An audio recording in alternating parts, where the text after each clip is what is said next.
Lecture 18. The Fall of Babylon. The passage. John sees another angel come down from heaven with great power, so bright that the earth is lit up by his glory. The angel cries out that Babylon the Great has fallen and become a home for demons and unclean spirits, because all nations were made drunk with her corruption. The kings of the earth joined in it, and the merchants grew rich on her luxuries. Another voice from heaven calls God's people to come out of her so they will not share her sins or her punishments, for her sins have piled up to heaven. She is to be repaid double for her deeds. Because she boasted that she sits as a queen, is no widow, and will never see sorrow. Her plagues, death, mourning, famine, and fire, will come in a single day, for strong is the Lord who judges her. The kings, merchants, and shipmasters who profited from her stand far off and mourn as they watch the smoke of her burning, wailing that so great a city and so great a wealth came to nothing in 1 hour. A long list of her merchandise is named, ending with slaves and the souls of men. Heaven and the apostles and prophets are told to rejoice, for God has avenged them.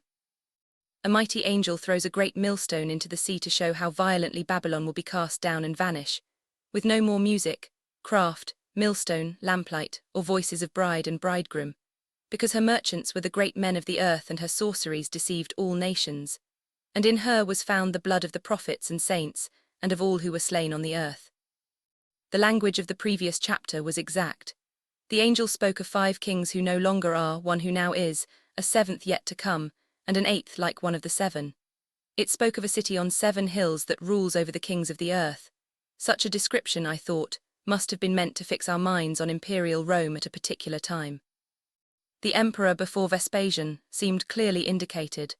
The setting of the prophecy seemed to be the period between Nero's death and the fall of Vitellius.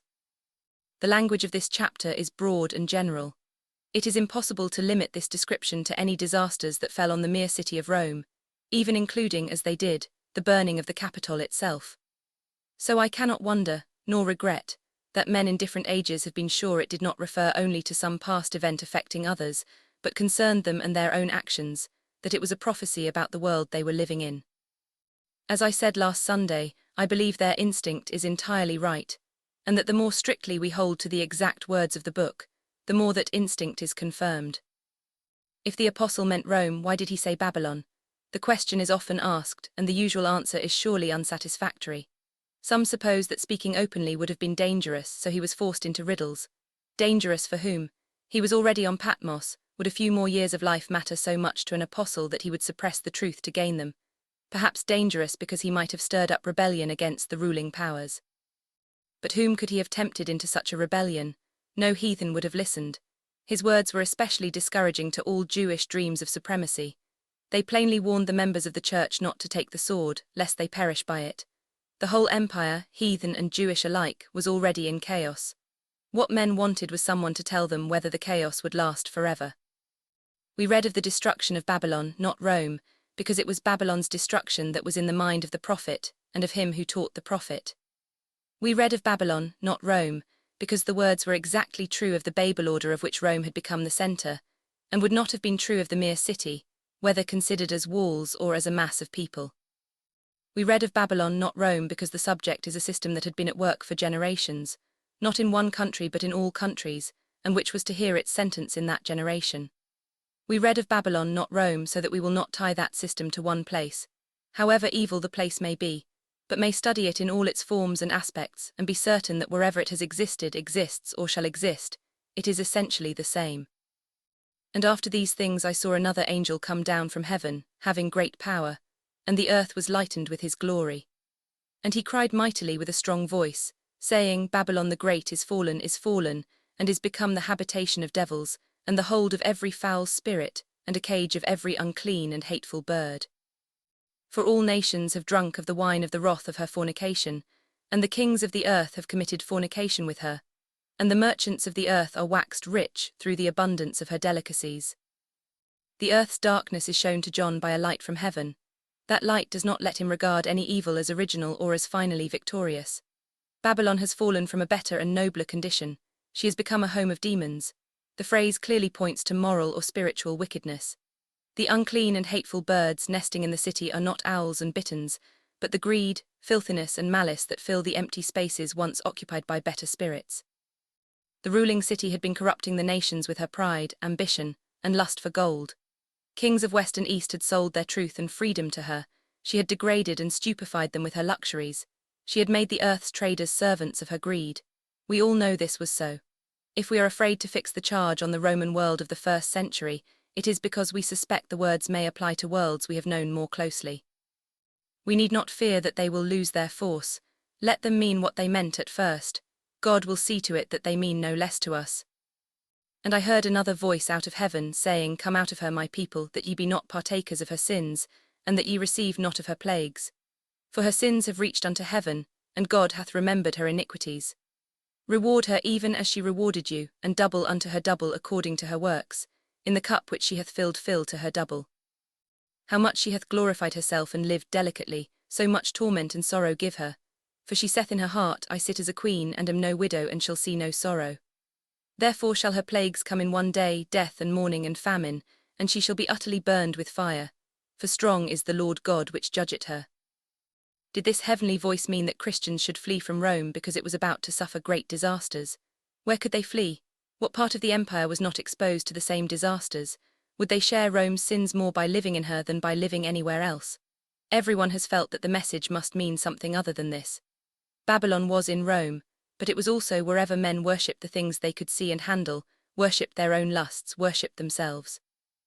It was this worship that had brought the evil spirits into the city. From it and from them God calls his people out. All were his people, Jews or heathens, who would obey that voice, who would confess a righteous being to be king and judge of the earth, who would firmly believe that whatever is not righteous must perish. It is hard to believe that. Hard even for those who profess to believe it most, yes, even for those whose reason is fully convinced it cannot be otherwise. Atheism creeps over everyone. The more corrupt a society is, the more its habits and traditions press upon us the feeling that it will go on. It robs us of the heart and hope that ought to rise against it. If the belief of that society were true, that God has abandoned the world to itself, that he is only as just as we imagine him to be, there would be no escape from this state of things. The worse it grew, the more it would seem guaranteed to last. But he speaks, and he can make himself heard. He makes men's consciences understand that they will have their revenge for the debasement and degradation these vile doctrines and grovelling practices have inflicted on them. For these have infected everyone within their reach. There is no one whose standard has not been lowered, whose character has not been impoverished by them. It is a glorious proclamation for mankind. Reward her even as she rewarded you, and double unto her double according to her works. It is the fitting song of triumph over the fall of a demoralizing tyranny. Do not pity it. It has withered human hearts and souls, let it wither utterly. The punishment must match her luxury and wantonness, must match the carelessness and stupid confidence that centuries of sin have bred in her. She sits as a queen, what can depose her? She is no widow, what does she care for any divine lord? She shall see no sorrow, she does not know what sorrow means, she cannot imagine it coming near her. And so the destined fall catches her wholly unprepared. In one day there is death, mourning, famine. The fire that went out from her comes back to consume her, for he whom she thought far away is at hand. She finds that righteousness is not a fantasy but a person. Strong is the Lord God that judgeth her. And the kings of the earth who have committed fornication and lived deliciously with her, shall bewail her and lament for her, when they shall see the smoke of her burning, standing afar off for the fear of her torment, saying, Alas! Alas, that great city Babylon, that mighty city! For in 1 hour is thy judgment come. The terror of these kings is not about the fall of a particular dynasty, they would be well used to that, nor about some ordinary trouble overtaking Rome which they might even have welcomed. They have no sympathy for the victim, they stand afar off for fear of her torment. What they feel is the insecurity and instability of everything they had assumed was most secure and stable. Their world is toppling at its foundation. The scheme of society they thought immortal is breaking apart.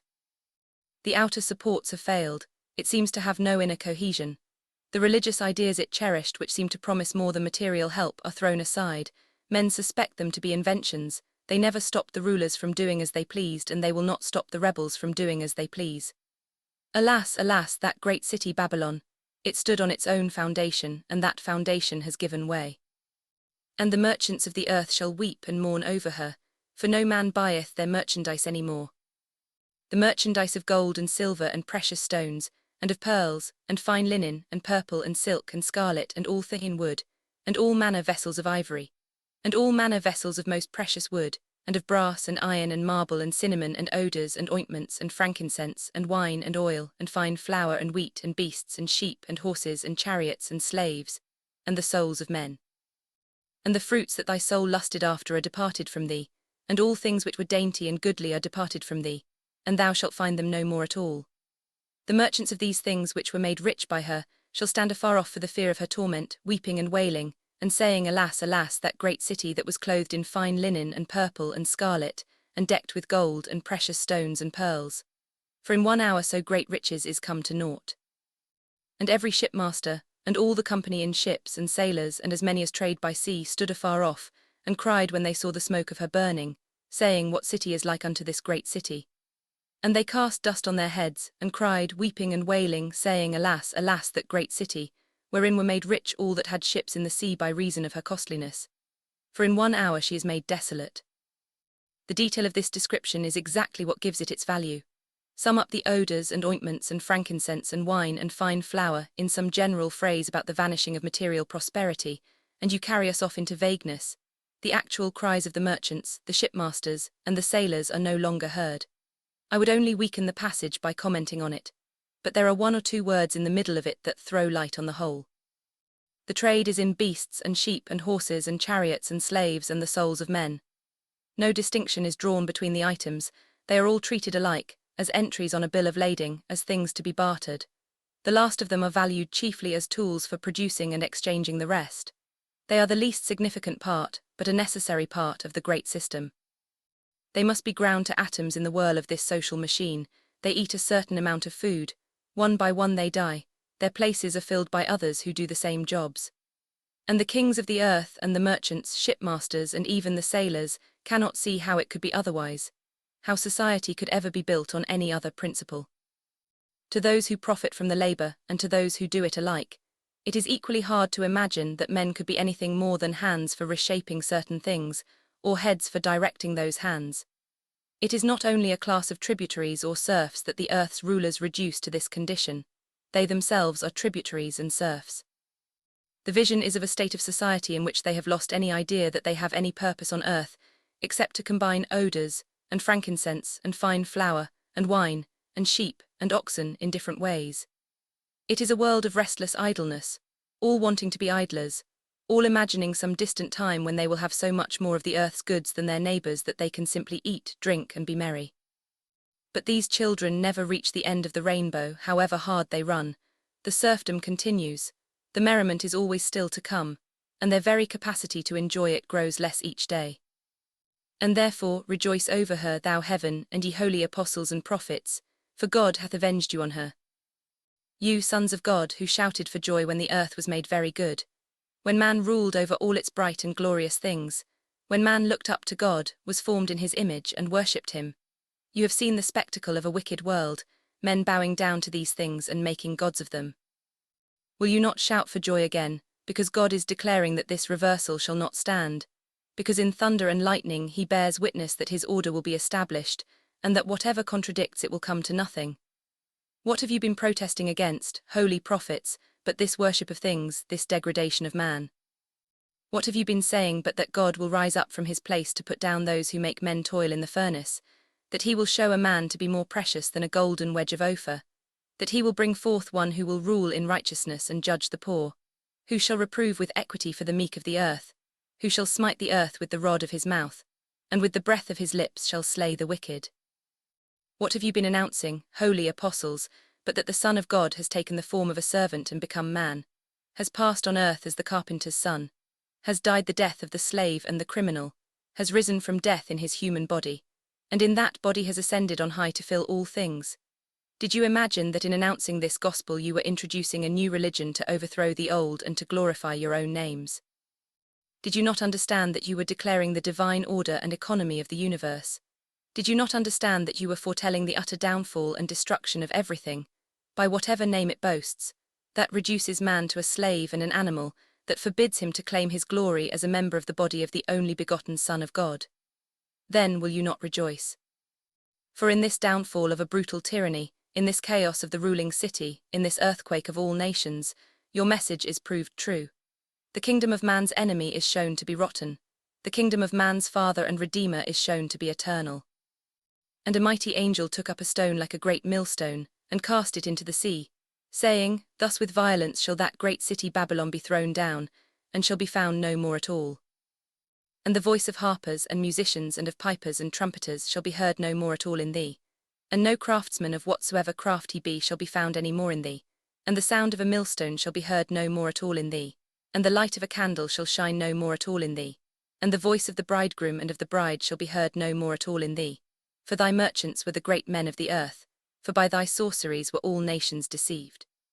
And in her was found the blood of prophets, and of saints, and of all that were slain upon the earth.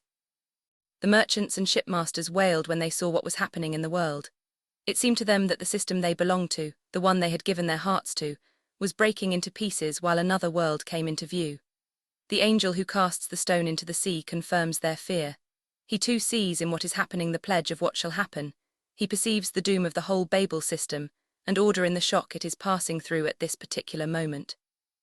Understanding the nature of prophecy this way frees us from many crude notions about it, notions on which many opinions that disparage the authority of both the Old and New Testaments have been built.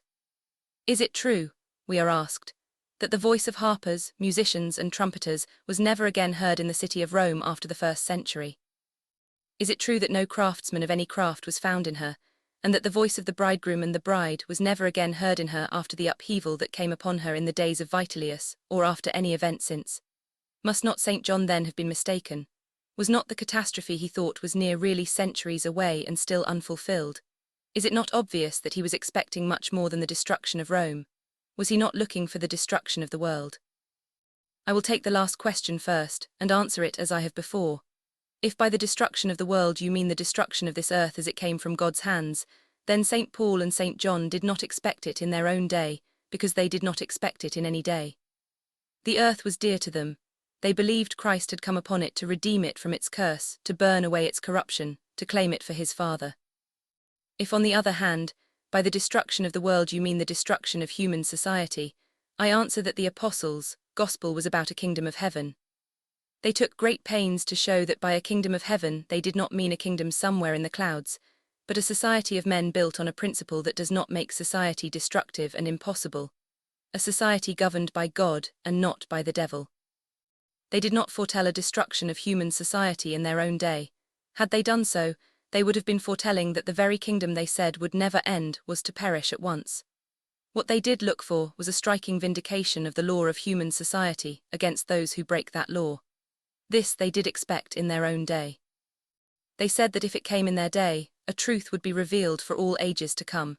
It would be shown that the earth and human society rest on a divine foundation and can rest on no other. One great experiment had been made, and was still being made, to establish it on a brutal or devilish foundation. That experiment would be confounded. The Babel doctrine might have champions, advocates, and apostles by the thousands and tens of thousands in later ages, but it had been proved a lie, and every fresh trial of it would furnish a fresh proof. And now I come to the particular question about Rome. Beyond all doubt, she rose again as an imperial city after the anarchy under Vitellius. She remained imperial from Vespasian to Augustulus. She conferred the title of Caesar in both East and West, even after she herself was subject to barbarian masters. The name Eternal City, given her by heathens, was confirmed by popes. Her laws and customs were carried into every nation of the West. Within her actual walls, the voices of harpers and musicians, of bridegrooms and brides, were heard again. All the arts and ornaments of life were there. So it was, and so the words of the prophets and apostles were fulfilled. They said the earth is the Lord's and everything in it. They denied that man's pride and vanity are the source of any outward or inward treasure man possesses. They said that he who gives to all generously and without reproach is the author and sustainer of laws, institutions, and social order, of everything that makes life healthy, convenient, and graceful, of all that lifts us above the beasts that perish. And therefore they said that Babylon the Great, which refuses to confess that the earth is the Lord's and everything in it, which traces all men's possessions to their pride and vanity, which degrades all laws and institutions into servants of arbitrary will, which turns the arts into servants of materialism and sensuality, must sink like lead in the waters. That whenever in any kingdom on earth its maxims become fully accepted and all other maxims disbelieved, that kingdom must perish. The voices of bride and bridegroom must cease in it, its music must turn to discord. It may revive, it may pass through many transformations, but the same law will hold in each. God will be its upholder, its own lusts and atheism will undermine it. These lusts and this atheism are most unbearable when they are disguised in the forms of religion, when the name of God is used to cover contempt and denial of his nature, when the spirit of selfishness is confused with his, when the sacrifices that spirit delights in, the sacrifices of the souls and bodies of men, are offered up as if they pleased the God of truth. In her, it is said, was found the blood of prophets and of all who had been slain upon the earth. This belief in a false and cruel God is responsible for the murder of all brave men who stood firm for the truth, and for the murder of all men whatsoever in soul and body. All are victims of the Babel system. The blood of all is uncovered when that system falls. What matters where if I am still the same? The words our poet puts in Satan's mouth, they have a striking force in the sense he meant them, they also have another force. What does it matter where, in what city or land, under what government or what religion? Evil is still the same, selfishness is still the same. The adversary will make a Babylon wherever men will stoop to him.